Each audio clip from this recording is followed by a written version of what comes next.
Bonjour et bienvenue à l'émission Chrétien comme Christ.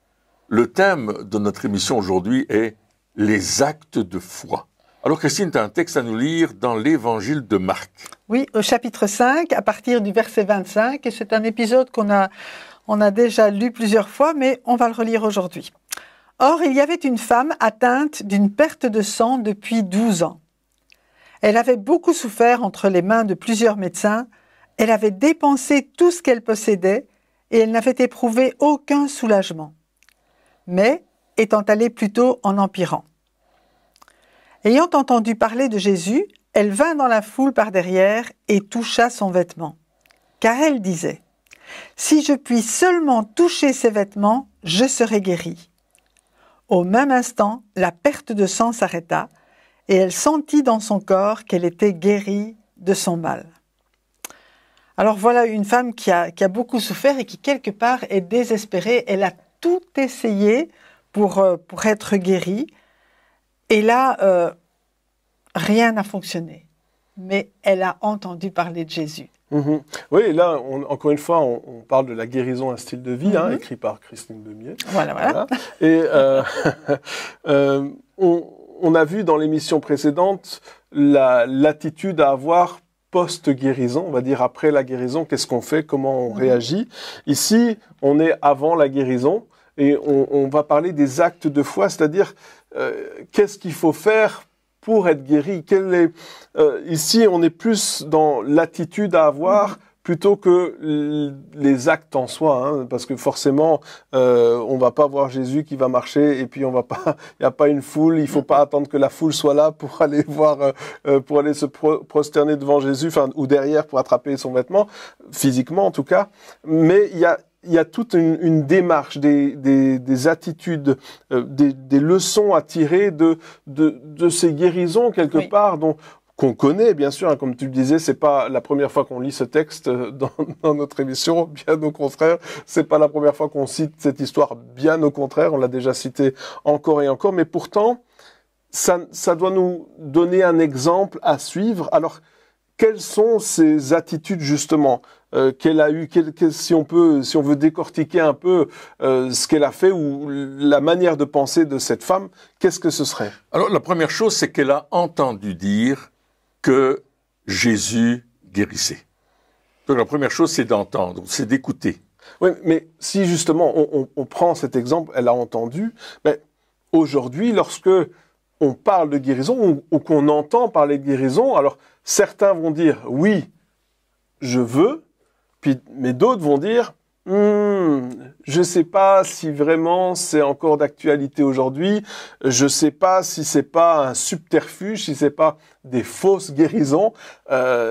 Lorsqu'on entend, on entend tout et n'importe quoi aujourd'hui. Donc c'est vrai que des fois on a besoin de filtres, parce que on entend des choses qui sont vraies et puis on entend des choses qui sont fausses et c'est pas toujours évident de faire la différence entre les deux. Alors c'est très bien de le souligner.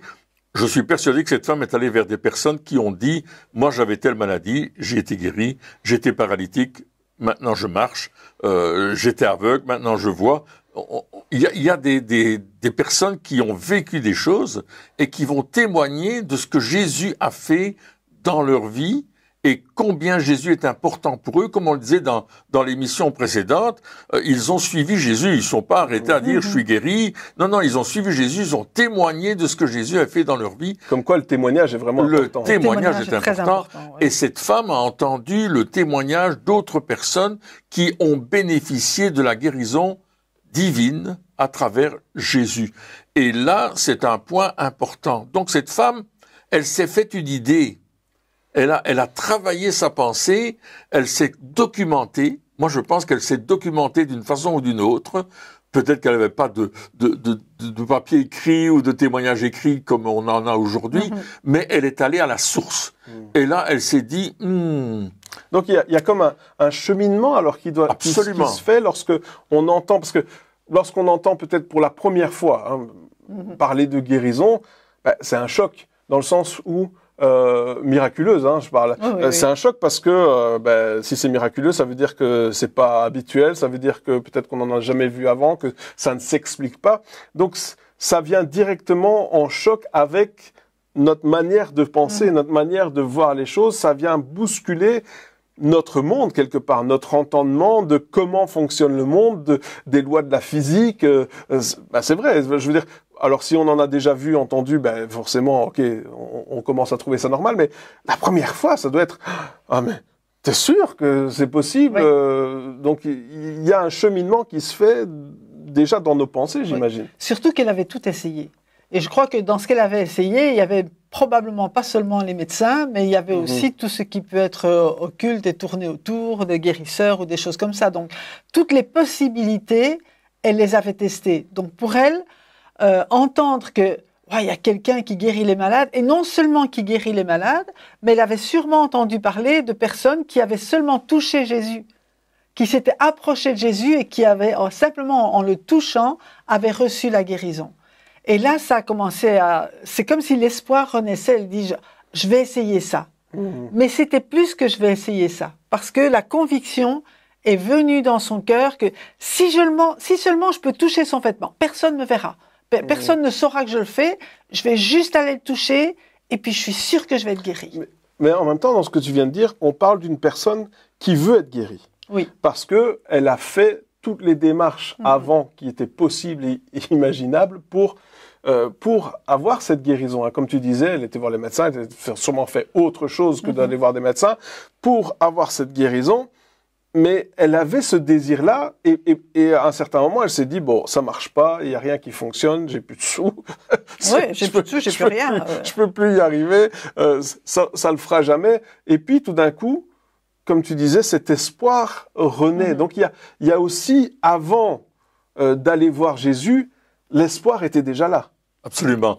Et on a dit une chose importante, c'est qu'elle avait dépensé tout son argent dans des médecins, pour trouver des solutions alternatives afin de s'en sortir. Et il y a beaucoup de personnes autour de nous qui sont dans le même cas que cette femme, n'est-ce pas? Mais cette femme a décidé de faire un acte de foi, de faire quelque chose qui n'était pas dans sa nature, puisque avant elle était allée consulter des médecins, elle est allée voir des conseillers de ceci et de cela, elle a pris de la médication et tout ça elle avait fait, mais là maintenant, elle va faire quelque chose qui n'est pas habituel pour elle. Elle va dire, si seulement je pouvais toucher le bord du vêtement de Jésus. Il y a à un certain moment, comme tu disais, cet espoir qui est revenu en elle, mais il n'y avait pas que l'espoir, Jésus peut faire quelque chose. Non. Elle dit, non, je vais faire quelque chose, je vais faire un acte qui va transformer ma vie et je m'attends à une transformation. Donc c'est comme si ça l'avait travaillé complètement. Donc c'est parce que souvent on dit la guérison c'est juste le moment où elle a été trouvée Jésus et que Jésus l'a guérie. Mais là on voit dans cette histoire que il y avait toute une préparation avant. Tout un processus. Tout un processus qui s'est fait et quelque part, c'est comme si cet acte de foi ou de folie, un peu, c'est proche quand même, c'était ce pas supplémentaire. C'est comme si elle avait aidé, c'est comme si elle avait été jusque là où elle pouvait aller. Elle s'était dit à un certain moment, je peux pas aller plus loin, c'est terminé. Et là, comme l'espérance a commencé à renaître, ce cheminement a commencé à se faire en elle. Elle s'est dit, ça a germé jusqu'au moment où elle s'est dit, je vais faire ce pas en plus. Oui. Et j'aimerais dire qu'elle a risqué sa vie. Ouais. Parce qu'elle ne pouvait pas faire ce qu'elle a fait. Elle avait une perte de sang, elle était impure, elle ne pouvait toucher personne.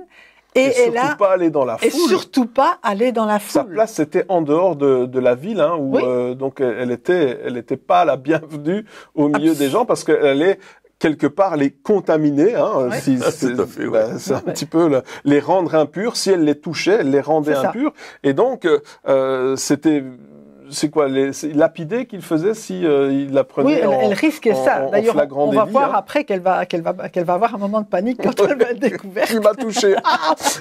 Au secours, je voulais pas qu'on me sache.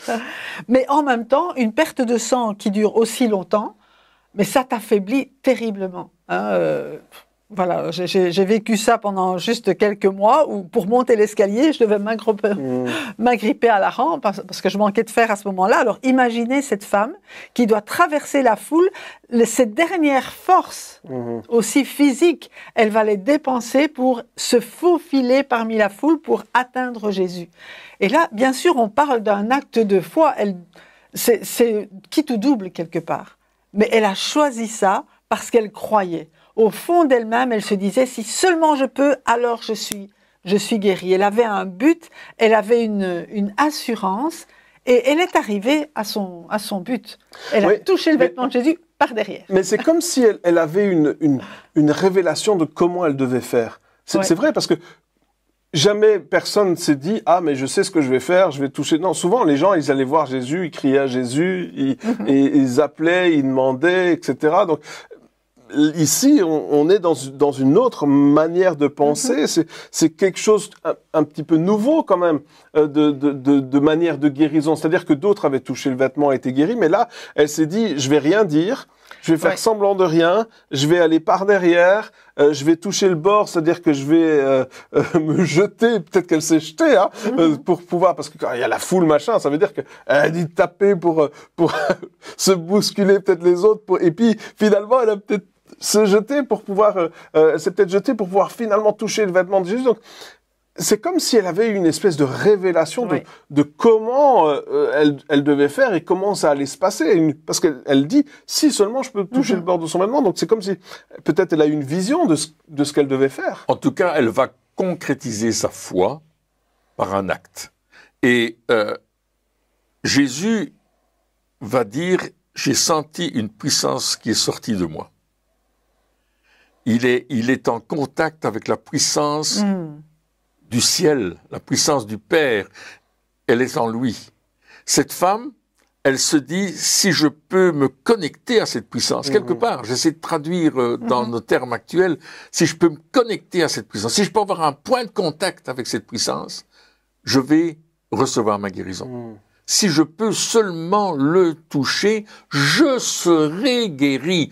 Elle a une certitude. Et comme tu disais, c'est une révélation pour elle que c'est ça qui va se passer. Donc elle va tout faire pour aller chercher sa guérison. Il y a beaucoup de personnes qui attendent que la guérison vienne sur eux comme ça et sans plus. Mais elle va aller chercher sa guérison, faire un acte. Elle va dire, je vais être guérie.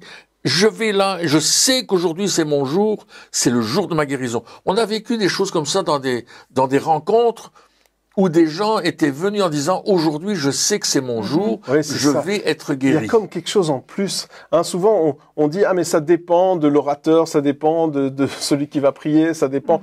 Et bien sûr, il y a plein de facteurs qui entrent en jeu, mais ici, on est dans cette une autre dimension, je veux dire, au niveau de la guérison, où là, il y a quelque chose c'est comme si la guérison, elle est déjà là. Oui. Absolument. Et il manque que le déclencheur, en fait. Il manque que d'appuyer sur le bouton on pour que la guérison se manifeste, mais elle est déjà là. Je reviens à ton histoire avec ton hépatite, hein, dont on a parlé dans les émissions précédentes, où les gens avaient prié pour toi, machin, enfin tout le cycle standard guérisionnel, c'était qui est très bien d'ailleurs, qui est super bien, hein, c'était fait, mais c'était pas comme ça que ça devait se passer, jusqu'au moment où tu as eu une révélation de ah ben pendant la nuit j'ai été guéri et maintenant je suis guéri. Voilà, c'est fait, c'est comme ça. Je vais me lever. La révélation, c'est je vais me lever, je vais descendre. Je vais manger. Je vais aller manger. Je vais manger une bonne tartine de choco, hein, un bon café. Je vais boire un bon café. Et ça va bien se passer. Non mais c'est ça. Oui, et la guérison, elle s'est concrétisée avec une tasse de café et une tartine de choco. C'était vraiment la conclusion de la guérison. Chose qu'elle ne savait pas faire. Chose qu'elle ne savait pas manger, ni boire, ni même supporter l'odeur du café. Hein. Donc c'était Alors t'as été guéri comment? Eh bien avec une tasse de café et une tartine de choco. Non mais c'est ça. C'est vraiment le truc de se dire le geste concret. Le geste concret. L'acte de foi, c'était ça. Le bouton le bouton, c'était la tasse de café, enfin, je sais pas. Mais c'est ça un petit peu de se dire, ah, mais, parce que nous, des fois, on a des schémas en se disant, oui, mais la guérison, c'est comme ça, comme ça, comme ça, comme ça. Et oui, ça peut être comme ça. Et ça s'est passé comme ça avant. Pour certaines personnes. Pour certaines personnes.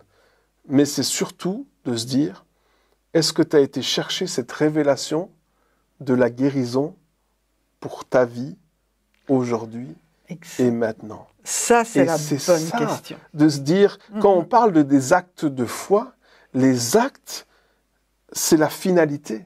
Absolument. Oui. Les actes, c'est la finalité. Ils viennent d'une révélation. Oui. Oui. Et c'est ça qu'on doit rechercher quelque part. Oui, cette femme, elle a, comme tu dis, elle s'est documentée, elle a demandé, etc.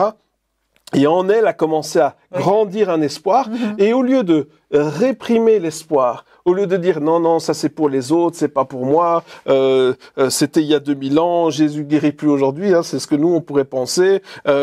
Non, mais ça c'est seulement dans certains pays, dans les pays francophones, dans les pays francophones ou en Europe, ça peut pas fonctionner. Je sais pas, il y a plein de choses qui peuvent se dire comme ça. Et là, se dire, au lieu de réprimer ça, elle a laissé grandir cette espérance jusqu'au moment où cette espérance a pris le dessus. Et qu'elle s'est déplacée. Et qu'elle s'est dit, ah, ça y est, j'ai une révélation, c'est ça. Et maintenant, parce que j'ai eu cette révélation, je vais faire un acte. Je vais aller jusqu'au bout. Et on voit ça aussi dans l'histoire de Jairus. Hein. Peut-être que tu peux nous la raconter Absolument. brièvement. Je vais te raconter ça, c'est une histoire extraordinaire. Mais juste avant, je veux dire que la foi vient de ce qu'on entend, et ce qu'on entend vient de la parole de Christ. Il y a vraiment cette importance de nourrir notre foi des choses célestes, et non pas des choses terrestres, mais des choses célestes. Et alors on peut aller plus loin. Et cet homme, Jairus, qui était un des chefs de la synagogue, est venu se jeter aux pieds de Jésus, a dit, je t'en supplie, viens guérir ma fille qui est en train de mourir, qui est sur le point de mourir, elle est à l'extrémité, ça va pas prendre longtemps, quelques heures, elle sera morte. S'il te plaît, viens avec moi. Et Jésus a dit, ben j'y vais, on va y aller. Et il s'est levé, il est parti. En chemin, il y a eu cette femme à la paire de sang qui est venue toucher le vêtement de Jésus et qui a reçu sa guérison. Quelque part, elle a arrêté le cortège de Jésus et Jairus en allant vers la maison de Jairus. Et Jairus s'est dit, mais ça presse Jésus. Je suppose qu'il disait, il faut pas t'arrêter trop longtemps. Mais il a vu la guérison de cette femme, il s'est dit, oh, ça fortifie ma foi. Il l'a vu de ses yeux. Il était à côté de Jésus quand la femme a été guérie. Il l'a vu. Il a vu cela. Donc, il est allé vers sa maison avec Jésus. Et en chemin, voilà des gens qui veulent dire, arrête d'importuner pas le maître, ta fille est morte. Bonne nouvelle. Ça, c'est...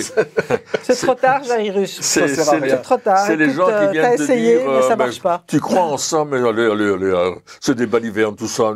Même pas ta foi là-dedans, n'y crois pas. Il y a beaucoup de gens qui, à un certain moment, ont difficile de croire que Dieu peut encore guérir aujourd'hui. Mais Jésus dit, les écoute pas. Crois seulement.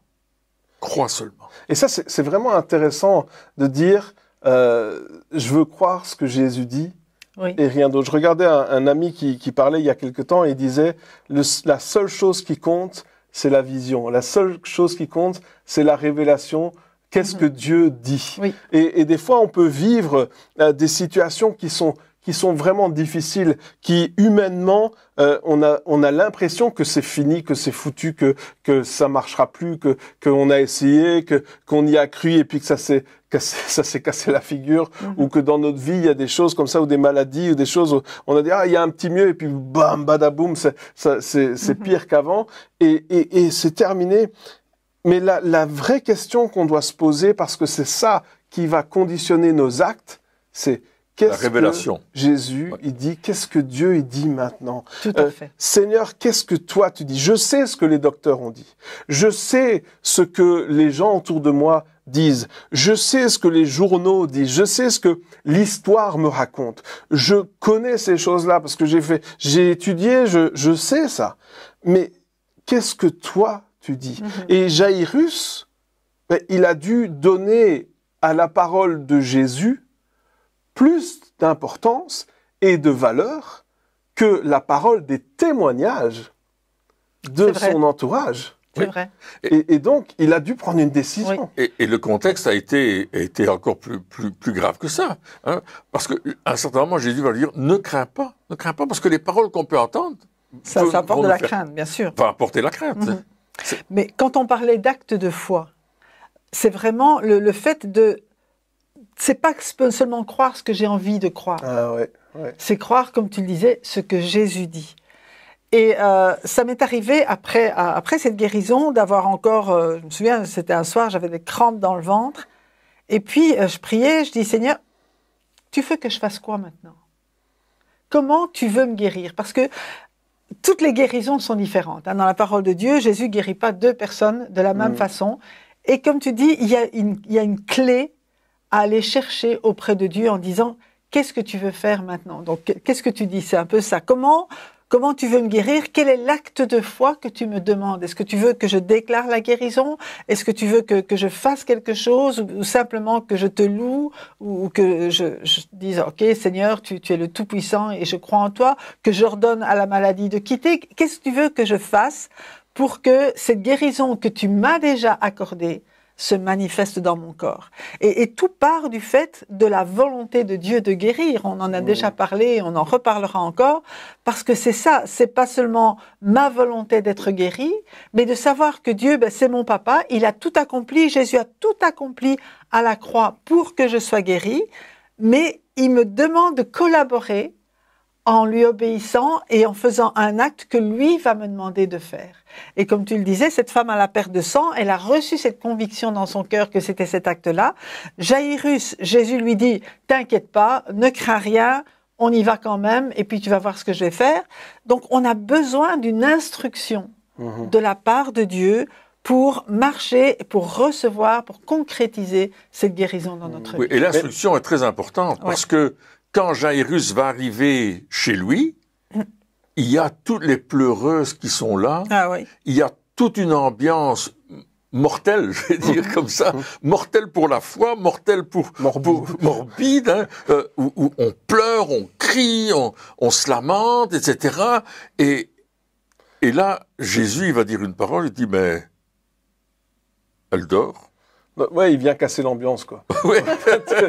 Non, mais c'est vrai. Parce qu'on arrive dans des ambiances, parce que des fois, on parle des guérisons et ça joue un petit peu sur l'émotionnel et papa, ils ont été guéris et puis on essaye certaines personnes essayent de créer comme une atmosphère, une ambiance où c'est plus facile pour recevoir la guérison et tant mieux, c'est génial. Mais là, Jésus, il arrive dans une ambiance, alors pire que ça, on sait pas. Hein, elle n'est pas morte, elle non seulement les gens, ils s'attendent pas du tout à une guérison, mais en plus, ils pleurent la mort. Donc moi, je me posais la question, quand tu as eu ces crampes-là après, qu'est-ce que tu as fait? Écoute, je ne sais plus ce que j'ai fait, mais elles sont parties après 5 minutes, j'avais plus rien. Je crois que j'ai loué le Seigneur. J'ai dit, merci Seigneur parce que tu es vivant et que tu veux pas ces crampes. Moi, je veux rester dans ta présence. Donc, tu as cherché à avoir cette révélation, et puis, selon ce que tu as reçu, j'ai commencé à le faire, mais je savais que ces crampes n'avaient plus rien à faire là. Tu vois, à partir du moment où, je vais dire, ma foi était basée sur ce que Jésus avait fait il y a 2000 ans, je dis, ces crampes-là, elles ont rien à faire. Et c'est possible que je leur ai redonné de partir, je me souviens plus, parce que ça fait quand même des années. Mais j'ai pratiquement plus jamais été malade depuis, en fait.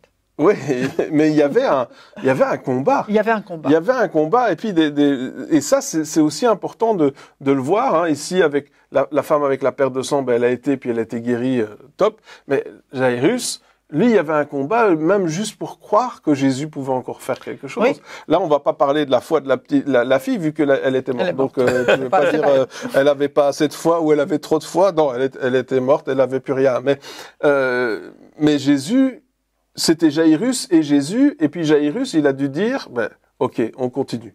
Hein, on va jusqu'au bout. Et quand il est rentré dans sa maison et puis que tout le monde a commencé à dire à Jésus, mon grand, c'est bien gentil, mais tu vois quand même qu'elle est morte. Hein, Jairus, Jésus a dit, faites sortir tout le monde. Jairus l'a fait. Il aurait pu dire, non, écoute, maintenant tu vas respecter mon deuil. Tu vas partir, moi maintenant je vais faire mon... Il aurait pu réagir comme ça, mais il a choisi de croire ce que Jésus disait. Absolument. Jairus s'est accroché à la parole de Jésus. Ne crains pas, crois seulement. Il s'est accroché à la parole de Dieu. Si la parole de Dieu est en nous, on va s'accrocher à cette parole envers et contre tout. Et effectivement, Jésus a fait sortir les incrédules, tous ceux qui disaient le contraire de ce que Jésus disait, parce que c'est ça l'incrédulité, c'est de ne pas croire Dieu, c'est de dire que Dieu dit des mensonges. L'incrédulité, c'est grave quand même. Mais Jésus va pas prendre ça en note, il va mettre tout le monde dehors, il va seulement rentrer avec ses disciples, en tout cas deux de ses disciples, et il va, les parents de la fille, et puis là, simplement, il va dire, jeune fille, lève-toi. Et il le prend par la main, et elle se lève, et puis il va dire, donnez-lui à manger. Voilà, c'est aussi simple que ça. Tranquille. Ça, c'est la puissance de Dieu. C'est l'amour de Dieu, c'est la grandeur de Dieu, où on peut constater que les lois de Dieu sont au-dessus de nos lois. Ouais. Il y a d'autres réalités spirituelles au-dessus de nos réalités terrestres, et Dieu veut les amener sur la terre pour bénir les personnes, pour guérir, pour sauver, pour délivrer. Et c'est ça qui est extraordinaire, parce que ça bouscule tout l'ordre établi. Oui. Ça bouscule toutes nos fondations, ça bouscule tous nos entendements, ça bouscule toutes nos certitudes quelque part. Ça bouscule tout, et c'est ça aussi. Est-ce qu'on est prêt à se laisser bousculer par Jésus, ou est-ce que Jésus, ça va jusqu'au moment où il bouscule un peu. S'il essaye de bousculer, écoute, on va garder les trucs tranquilles, parce que moi, il faut que ça soit carré, là. Et là, Jésus, il dit, non, moi, c'est pas carré, moi, j'explose ton carré, j'explose ta boîte, j'explose tout ton entendement, et je le fais autrement. Parce que les actes aussi vont dépendre du fait qu'on se laisse influencé ou guidé par Jésus en dehors de notre zone de confort. Tout à fait. Mais en fait, Jésus explose de toute façon, parce que Jésus, c'est la parole de Dieu faite chair. Et quand on se souvient de la création, Dieu a explosé le néant et le vide qui était là. Il a tout changé et continue la parole de Dieu, la parole prononcée par Jésus. Jésus lui-même continue à bousculer toutes nos règles, toutes nos lois. À ce niveau-là, il n'a pas changé non plus. Et c'est ça qui est extraordinaire, c'est le fait de se dire, je vais me laisser surprendre par ce que Jésus veut faire, ou par ces révélations que je vais recevoir. Je vais pas mettre Dieu dans une boîte en disant, c'est comme ça que tu dois faire. Je vais juste laisser cette espérance et cette révélation grandir en moi. Et une fois qu'elle vient, je vais faire ces actes de foi. Et je vais voir Dieu agir. Et ça fonctionne pour la guérison, mais ça fonctionne dans tous les domaines de notre vie. C'est vrai. Et c'est ce que Dieu veut faire aujourd'hui. Amen. Eh bien, chers amis, merci encore de nous avoir suivis pour cette émission. Et puis, on se retrouve très bientôt pour la suite. Au revoir.